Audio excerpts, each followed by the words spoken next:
Se tu, minha alma, a Deus suplicas e não recebes, confiando fica em suas promessas, que são muito ricas e infalíveis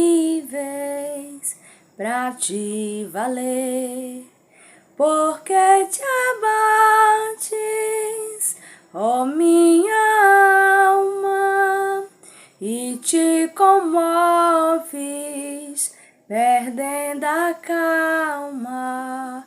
Não tenhas medo, em Deus espera, porque bem cedo Jesus virá.